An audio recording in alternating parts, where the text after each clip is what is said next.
Hi, I'm Sherry from Whole Circle Studio, and today I'm excited to dive into the world of large-scale foundation paper piecing. This may feel a bit intimidating at first, but here's the thing. It's really just like regular foundation paper piecing that many of you already know and love. The only difference? We're going bigger. In this video, I'll share some tips and tricks that I found to make working on these large-scale paper pieces easier and more manageable. One thing to note, as you start filling in the pieces, things naturally fall into place and become much more manageable. If you're new to foundation paper piecing, or if you're feeling a bit rusty, be sure to refer to my free mini class videos on the basics of foundation paper piecing. I also have a full library of videos on more specific foundation paper piecing tips and techniques to make your sewing easier. The links are below. Of course, even with the best tips, seam rippers are a quilter's best friend. So don't worry if you need to reach for yours. I still use mine all the time, but I'll review some of my techniques to keep those seam ripping moments to a minimum and make your piecing process even smoother. Let's get into it.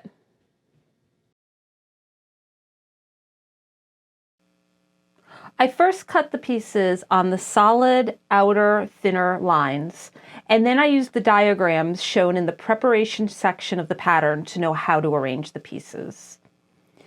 If a dashed line appears on the left or on the top side of the piece, I like to leave a ½ inch of paper to the left or the top of the dashed line so the papers will eventually overlap when joined. For dashed lines that appear on the right or on the bottom, I cut right on the dashed line. So for this piece, I see a dashed line here on the right-hand side. So I'm going to trim right on the dashed line.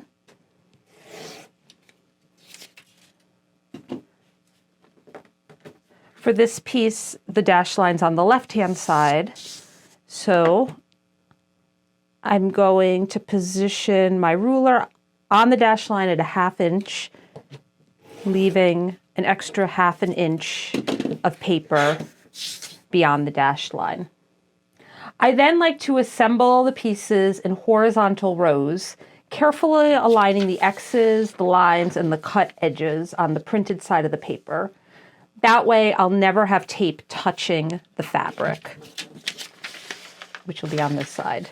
This is really important in case your iron is a little bit too hot and melts the tape. You don't want that tape melting onto your fabric. So here I'm going to go ahead and align the X's, the edges, and go ahead and tape on this side.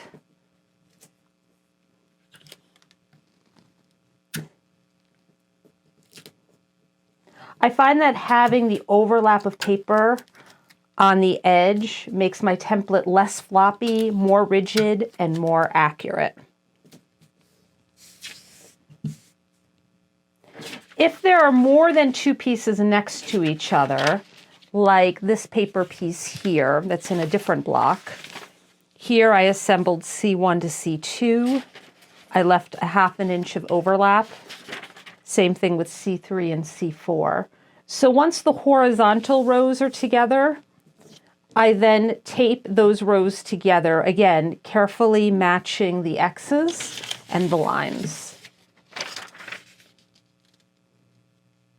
So much like you would make a quilt when we're piecing together our blocks, we'll first tape together our pieces into rows and then tape those rows together to complete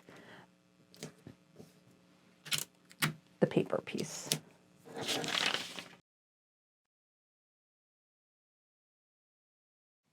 Let's take a look at some of our large-scale paper pieces and fabric that cover the sections. So looking here at this paper piece, it may look like, and this was cut from the fabric recommendations in the pattern, that this may not cover. It looks very, very tight and it may look like an error, the dimensions, but I assure you it isn't.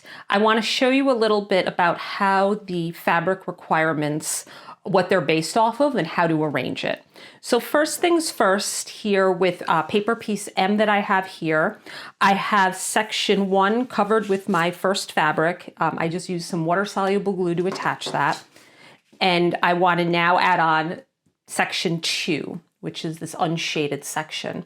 First thing I'm going to do is take my old room key or gift card, and I'm going to fold back on the line that I'm going to sew on. So between 1 and 2, be as accurate as I can folding that back. This thin card makes accuracy a little bit more achievable.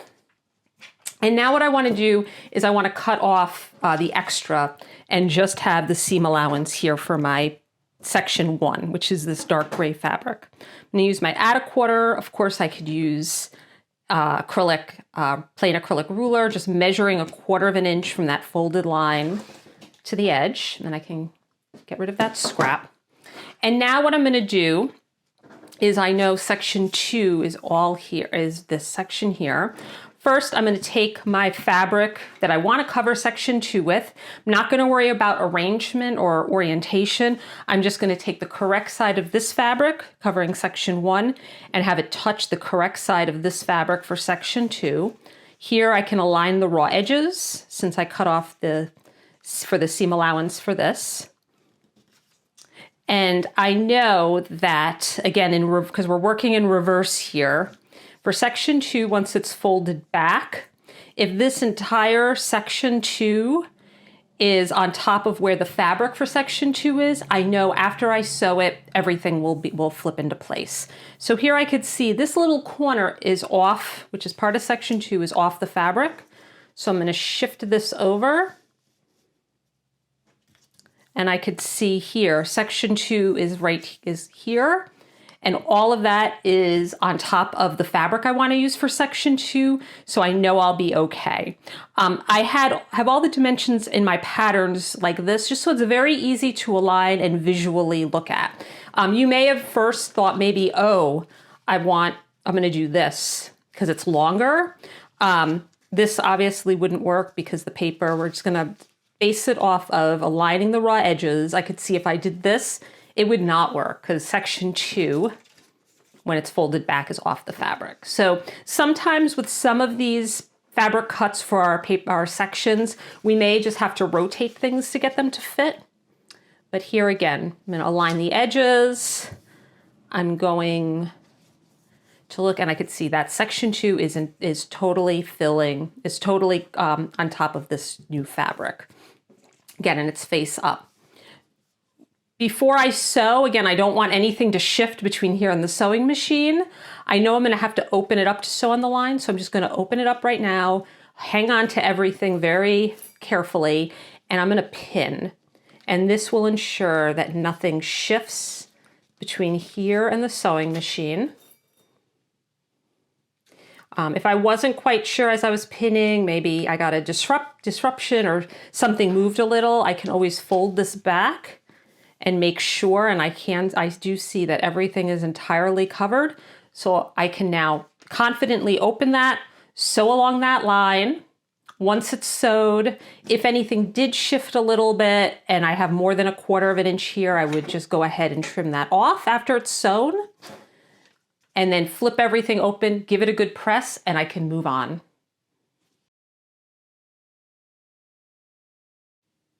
I want to share with you some of my tips for piecing large-scale foundation paper pieces.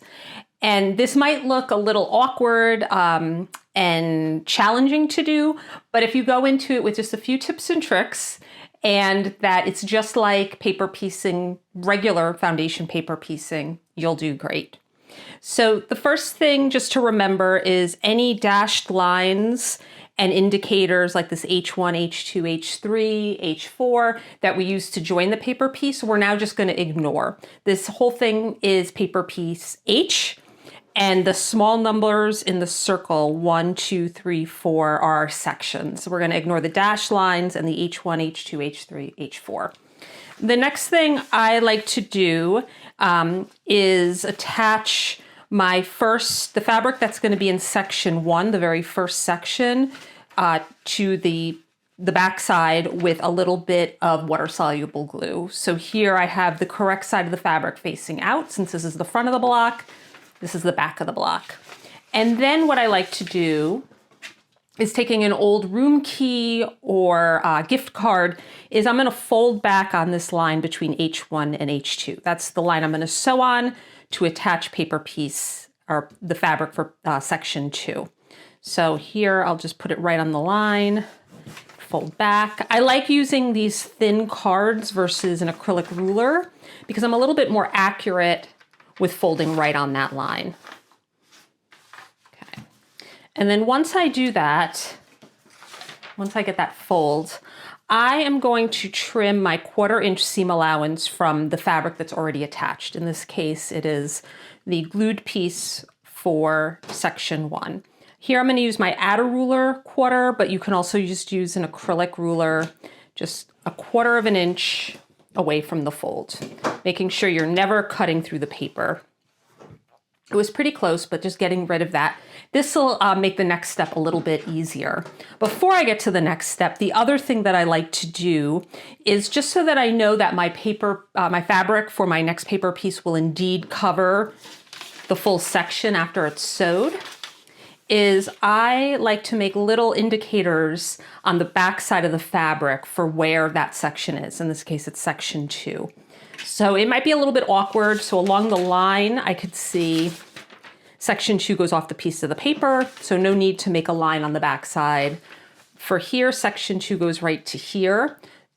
So what I'll do is I'll put the end of my card right where the line ends, fold back the paper, and then I can kind of feel where that card is. And I made my little line there. So I know that section 2 goes from here to here. And then for sort of the outer edge of the section here, I can hold it up to a window, or I can kind of see through with some light coming through the back. And I made a little indicator with my pencil. I always use a pencil, never a pen, just because we will be pressing later in some heat. And then I made a line here, which is where section 2 goes right off the edge of the paper. This will come in handy for me in a minute. Okay, so here I'm going to fold back that paper on that line that I folded with my room card. And then I'm going to take, I have my correct side of the fabric for section 1, the correct side of the fabric here for section 2. I'm going to have correct sides of the fabric touching, just like we do with anything quilting. And then I'm going to go ahead and align the raw edges. And now here, what I can do is play with the arrangement left and right. I know that kind of using X-ray vision, if I ignore the paper and I ignore the fabric for paper piece 1, or section 1, since it's already attached, and just pay attention to section 2, if these lines are within the fabric, once I sew it later and flip everything over, it'll align just perfect. So I could see this right here, and I may have to flip it back a little, is not on the fabric. So I'm going to shift this down. And I go over all of this. I have a free foundation paper piecing mini class tutorial, and I go over this a little bit more in there. So here again, I have this light gray fabric, and I could see that that corner is well within where the fabric is. This line is, so it's all good. So now what I'll have to do is flip this over and sew it on my machine. But things may shift, especially with these larger, more awkward pieces. So here, while it's on my surface, my pressing surface or my table, I'm going to flip it over, making sure I'm holding on to the layers below so that they don't shift. And then I take some pins, and I'm going to go ahead and pin it. 2 is probably enough, but if I want to make sure it's really secure, I'll put 3. So I'm going to pin, and I can make sure that I'm going through all 3 layers. Again, making sure that the papers or the fabrics don't shift. Put another one here. I could do one more in the middle. I have a little ways to go to my sewing machine, so I'll make sure I do that. just to make it nice and secure. And I can definitely feel from below the pins are going through all of the layers, and now it's nice and secure. So I'll go ahead on my machine and I'll sew just like I do with any foundation paper piecing pattern from here down to here. I'll sew it. I'll then make sure I won't necessarily, because nothing should shift. I won't have to cut a seam allowance because everything should be nice and secure. But if it was a little bit more than 1/4 of an inch from the edge of the paper, I would trim it. I'd then open up the fabric and press it just like I would any foundation paper piecing pattern. When I'm on my machine, one thing to note, I know this is a lot to deal with here. I can just kind of roll up the paper, just so I'm making sure I'm not sewing through anything of it, and kind of just run it through the machine. And that's how I handle large scale foundation paper piecing.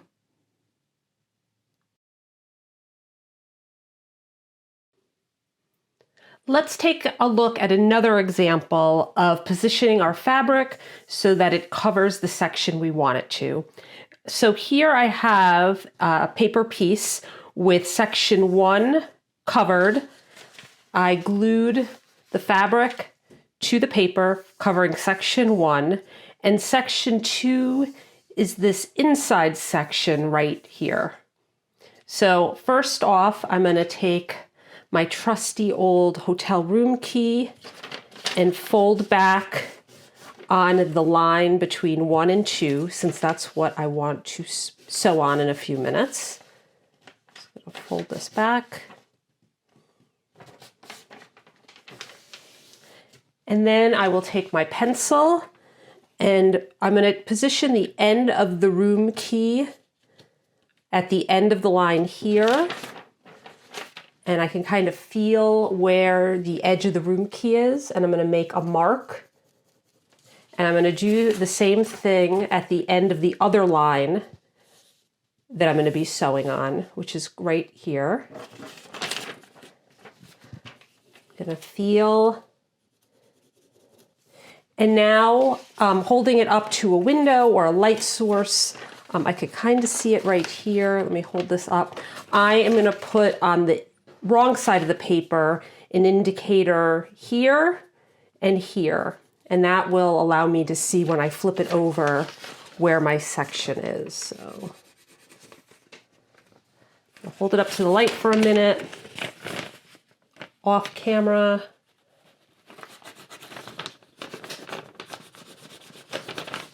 And the lines don't have to be perfect, they're just guides for you. So again, if we're looking, I could see right here is section 2. And here is where in the reverse section 2 is. Section 2, this is along the line and here. So I can draw out a line if I want, it's not necessary. For me, the corners kind of are the most important thing, but I can always sketch it if that allows me to see it a little bit better. And again, I always use pencil for this. So section 2 is within that outlined line. You can see it here. Okay, next thing, you don't have to do this, but I find it makes it a little bit easier to really see what we're dealing with in the next part, is I'm going to go ahead and I'm going to trim my 1/4 inch seam allowance away from the paper. And again, that is for section 1 that I already positioned with glue.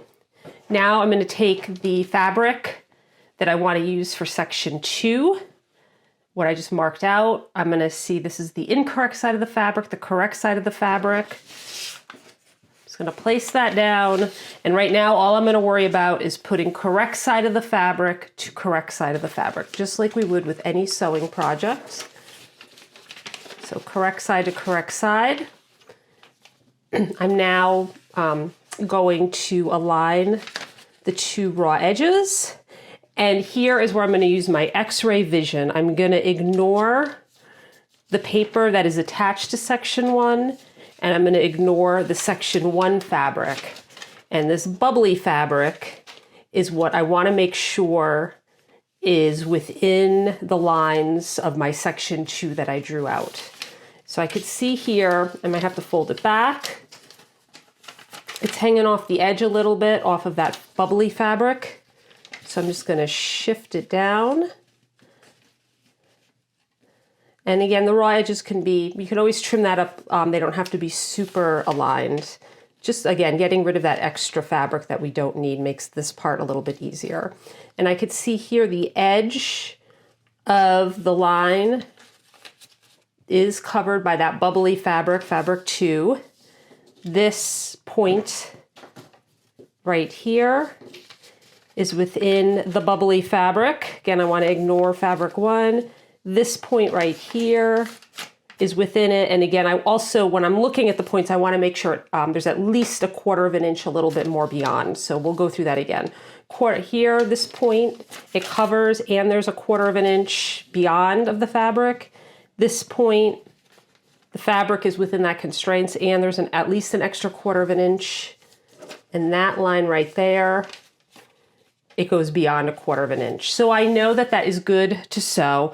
Because this section is a little bit larger, it may shift between here and my sewing machine. So a couple of ways that I deal with that. First, I will put sometimes, this might be helpful, some little wonder clips right just on the fabric. I don't want it touching the paper because I need to flip the paper over in a second. And I could put 2 or 3, and that just kind of temporarily holds it.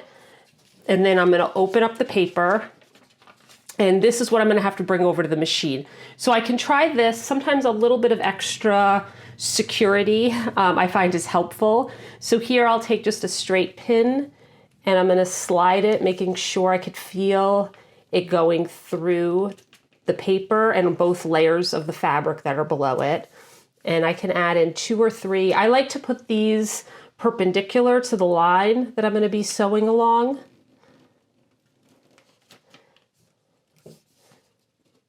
Okay, so I'm going to put 3 for this bigger piece. And again, I'll just kind of feel underneath. I could feel the pins went through. Oh, maybe not on that one. I'll have to do that again. Sometimes it takes a couple of tries. These 2 are okay, but I could feel the middle one isn't quite through all the layers. Yeah, that's good. And now what I want to do is just open that up one more time, take these clips out, and now I can safely bring this over to the sewing machine and sew along that line between section 1 and section 2, and then move along with my paper piecing.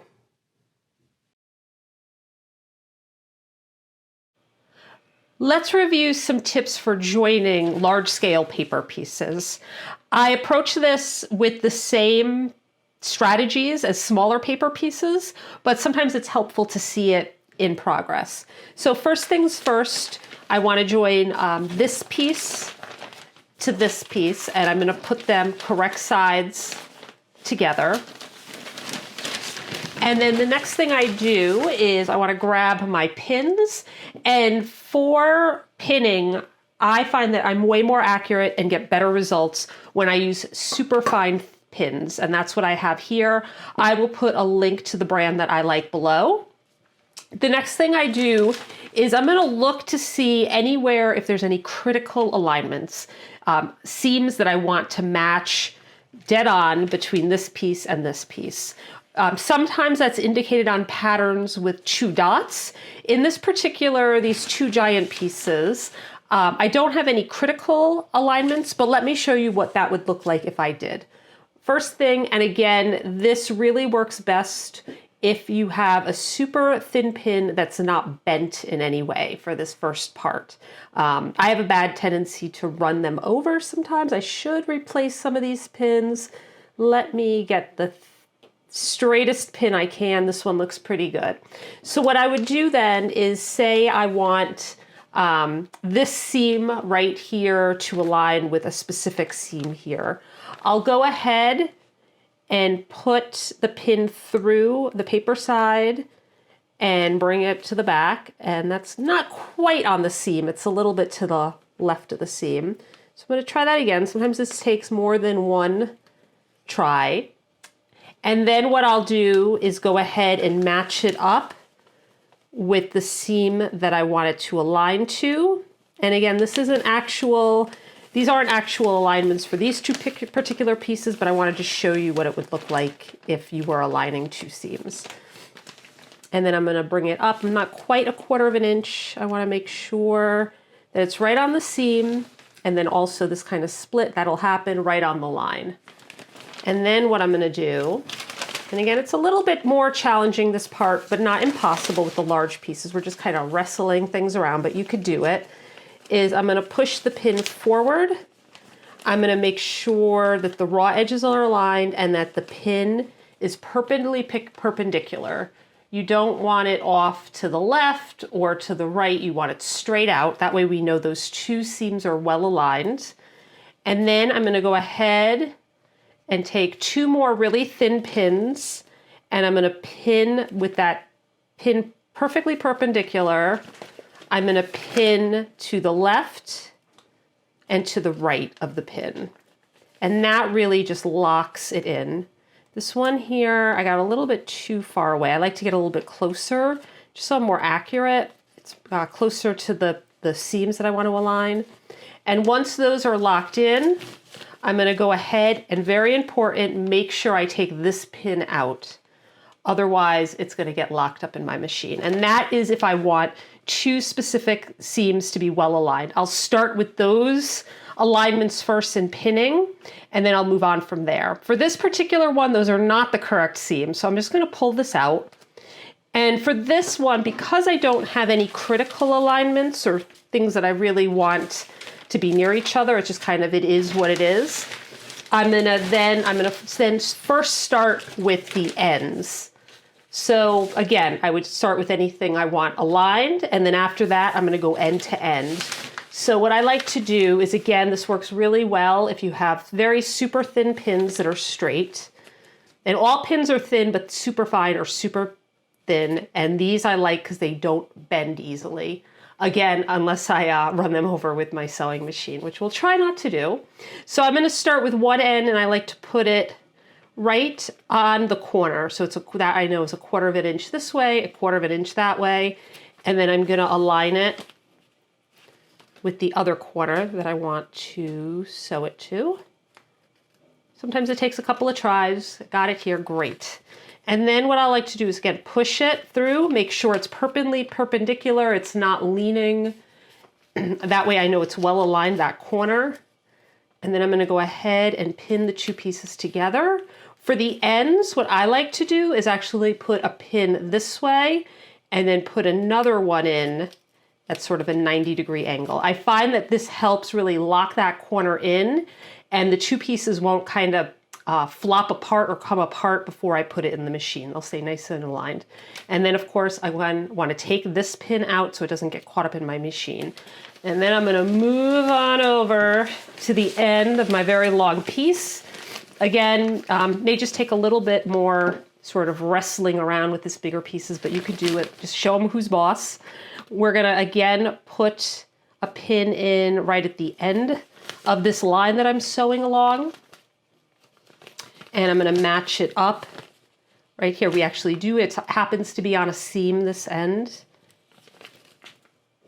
That looks good. Push it through. Make sure the raw edge is aligned. It goes right to the end.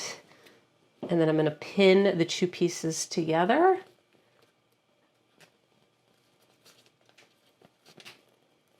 And I like to, again, I find taking the time to do some extra pinning and doing this really gives me good results on the machine, good accurate results. Okay, so I have the 2 pieces pinned together. Very important, don't forget to take the positioning pin out. And now that I have the 2 ends secure, and again, I'm gonna be sewing along this line, I kind of gently tug, make sure everything is lying flat. I may have to kind of move gently, kind of align the raw edge. And then I like to pin in the middle. I'm kind of just evenly distributing any slight difference there may be in width of the 2 pieces. So I'll pin the middle, and then I like to I have this pinned in the end pin. I like to split the difference, kind of pin in the middle of here, Again, I'm making sure the raw edges are aligned. If I wanted to make sure that the raw edges are indeed, the seam allowance are very, very aligned, if you're being super picky about it, with nothing wrong with that, I sometimes do it. I'll stick my positioning pin through and it's right on the line here. Wow, I got it right on the line there. That sometimes does not happen. I push it through, and that way I know the seam allowance is very consistent between the two pieces. Again, I'd have to, for this, I just put one pin in because it's not a seam, two seams I'm aligning. It's just kind of aligning the seam allowance. And then I'll take this pin out. And then for me, because there's a big gap here, again, I find the more pins I put in, the less time I have to spend on the machine. I would probably put one more pin in here. And again, you can do that positioning pin to make sure the seam allowances are consistent. I'm not going to worry about it for this one. And I'll go back in and put one more in between here. And then I need to remember to do the same thing on the other side. This was our middle pin, our end pin. I'm just going to make sure everything's kind of laying nice and flat and everything is sort of equally distributed. If one piece, well, maybe this top piece was a little bit shorter than the back piece, like by like 1/8 of an inch, I wouldn't sweat it. Maybe even up to 1/4 of an inch difference, depending on how long your piece is. I kind of just equally distribute whatever extra width there is in one of the pieces. Again, pin in the middle, and I find that it kind of just works its way out on the machine. It is helpful to put the longer piece so that it's on the bottom and touching your sewing machine feed dogs. It'll feed everything through. Again, if your two lengths are wildly different, like if my top was maybe 1 inch longer than the bottom, that you might want to resolve in a different way. But if it's like 1/2 inch to 1/4 inch difference in length, it usually works its way out, especially with these longer pieces. So that is all pinned. You can see I have a pin here, here, here, here. You certainly don't have to pin this much. I just find it's less fighting with it on the machine. And now I'm ready to go ahead and sew along my seam allowance, open it up and press. Thanks so much for joining me today. If you enjoyed this video, don't forget to give it a thumbs up. And if you haven't already, hit that subscribe button so you don't miss any of the quilty goodness coming your way. I'd love to hear from you in the comments. Let me know what you're working on or if you have any questions. And of course, if you're looking for patterns, supplies, or more inspiration, check out the links below. Thanks again and happy quilting.